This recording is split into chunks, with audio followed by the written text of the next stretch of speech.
Hello and welcome to yet another episode with me.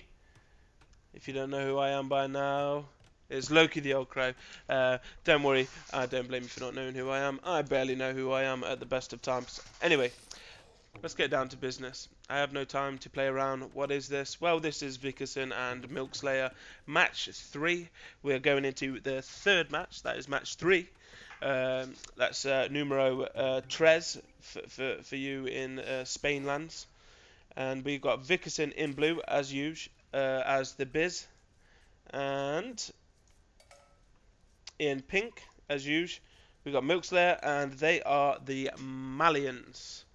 Okay, so two sort of underused civilizations here. We all know that the Biz like to do their biz on horsebacks. Let's have a look. We got defensive civilization for Byzantines, buildings plus 10% HP Dark Age, plus 20% feudal, plus 30% castle, plus 40% imperial. They've got camel riders, skirmishers, pikemen, halberdiers. They all cost a quarter of the price of normal. Fire ships attack 20% faster. That is going to be an amazing advantage to have on a land map. Advanced to Imperial Age costs a third less, and Town Watch is free, just in case you wanted to see further than usual. Unique unit is, of course, the Cataphract, as some of you might know from Rome Total War. Unique text is Greek Fire and Logistica. Greek Fire we may as well not speak about. Logistica is Cataphracts cause trample damage, which is really cool, though if memory serves, very expensive. Let us see. Yeah, 800 food and 600 gold. It's massive. And the team bonus is 50% heal speed for monks. Not sure how useful that is. I mean, I don't think I've ever played with the Byzantine and noticed, wow, those monks are healing fast. Malians are conversely an infantry civilization. Barracks cost 15% less wood. Barracks units 1 plus pierce armor per age. And gold money is free. The unique unit is Gibetto. It's an infantry unit. Unique techs are Tigui and Farimba. Farimba's pretty cool, gives you cavalry plus 5 attack. And Tigui means that your town centers fire arrows when ungarrisoned, which is pretty interesting too.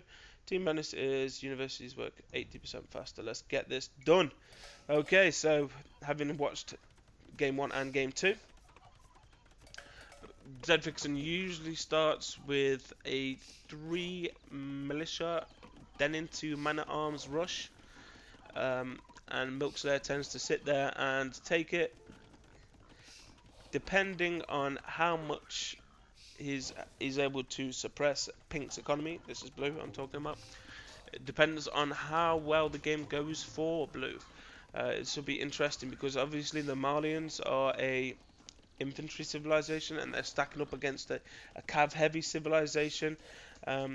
Both players have got decent starts. I mean, I'm not spending too much time looking at their starts because I know zvickerson from his earlier rounds, his start was pretty tight, and looking at Pink's, the only thing I can really pick him up on is the fact that he doesn't drop his ball inside his TC or near his TC.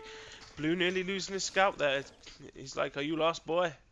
And Pink's going to chase him all the way back to the TC. Is he going to get counterfired? Yeah, and Pink loses his scout. That's terrible, terrible news. 10 minutes in. Blue getting housed, just like me. That boar is a long way from the TC. Here comes zvickerson's 3 militia rush. He's going to wait. He's going to turn him into man-at-arms as soon as he hits feudal. Only problem is Pink is in feudal a lot quicker. And Pink takes that battle and boom. zvickerson has not got off to a good start with that rush. Interesting start now. As the players have already identified, I believe this is Yucatan.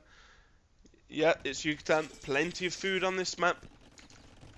That's going to help with the infantry and the cavalry, because they both require food and gold. Both players got gold pretty much close to their TC. Both players going for a wall of sorts. Byzantines going for a dock. There's an interesting dock that. I wonder why he's gone for the dock. Unless he's thinking long term of maybe getting some cannon galleons out. Maybe. Sitting them about here, doing some damage that way. Both players starting to build up now. Both players hit castle age, and pink is producing long swords. And some pretty heavy duty long swords as well. And blue is correctly thinking, hang on, he's going to go for infantry. I'm going to take... Wow! Wow, that's quick. Long swordsman just destroy that gate as if it wasn't there in the first place, and they are through. This spells trouble. This spells deep trouble for blue now. these long swordsmen have got their upgrades. Look at these upgrades here. It's doing 10 damage per strike. 13 of them. That's 130 damage cumulative. And he's gone to the back there. Blue's meanwhile has got his upgrades for his crossbowmen. None of the armor upgrades, but he's got at least fletching. But they just don't seem to be doing enough damage there to Blue's infantry. I'm not sure why to Blue's infantry, to Pink's infantry. Not sure why Pink backed off at that point there. He is producing more. I say he, it could be a she. Pink is producing more military.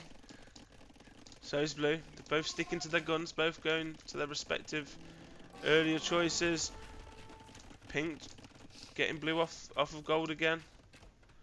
Blue's going to lose at least 2 crossbowmen here. Absolutely no losses for Pink. See another Pink blob going in. Blue looks like he's abandoned his base with his crossbowmen and is happy to let these marauding Pink long swordsmen do what they need to do, as Pink starts to pile on the pressure now. Knights have come out. That knight's going to trade nicely, but there's just only one of those knights against so many of those long swordsmen, and they really are doing a number now. 6 crossbowmen left, but they've been walled in. That's very nice play there by Pink to wall in the crossbows. Very nice play indeed. Pink, on the other hand, I think he may have won this game already. We are 27 minutes in, and it is looking dire for zvickerson. Although these two players looked evenly matched, and I think they are evenly matched, I think zvickerson here he's going to call a GG. I think he's been taken by surprise here by Malian long swordsman, as I would too, because I've never came across this before, where somebody has just bust down my gates with the Malian long swordsman and absolutely destroyed my base. Let's have a quick return to map. Now, there's a great deal to see here. Pink's eco looking tight as usual, very nice. Nobody on gold by the looks of it though. No, there's got nobody on gold by the end of it. That's strange. I can't really come up with an excuse as to why nobody's on gold. It's got 18 on food and 19 on wood. Nobody on stone either. It's going to look worse for Blue. Blue's got 5 lumberjacks working at this point. Got to say, absolutely amazing play there by Pink. Didn't expect that, though it probably should have done. zvickerson went for a Greek fire ship. I don't know whether he was going to try and control this avenue here with some ships. Ultimately couldn't get it done though, because those long swordsmen just came in and battered the gates down, literally, and then came and battered his people down too. Let's go take a look at the stats. Very quick game there for you, ladies and gentlemen. Military overwhelmingly in favour of Pink. Economy in favour of Pink. Technology almost tied, but goes to Blue. Society goes to Blue. Total score goes to Pink. Military, we got 27 units killed versus 12 lost. That's over 2 to 1. Well done there, Pink. And again, we got an infinite stat here. It's 4 buildings raised to none lost. So that's infinitely better than Blue's buildings raised. Largest army is 27 compared to the 16 offered by Blue. Eco-wise, Vixen claims stone, but all others go to Pink, with a big advantage to food for Milkslayer. Fuel age and castle age both go to Pink. Unusual to see zvickerson having such a late feudal age. Be interesting to run this back and see exactly what had happened, considering there was quite a lot of food there. Maybe he just got carried away with creating extra villages. Map explored goes to zvickerson by quite some margin. Research count to Milkslayer by quite some margin. Society is 47 villagers to 41 Milkslayer and Blue. Total castles goes to Vickerson. That's probably why he carried the society score. Yeah. Let's have a look at this timeline. Early aggression here by Blue. This is where Pink lost their scout. Ballooned sort of here after feudal age in terms of population, civilian population that is. Blue starts with his 1 scout and then gets his 3 men, brings him into to Pink's base and gets killed by villagers, and he's back to his scout.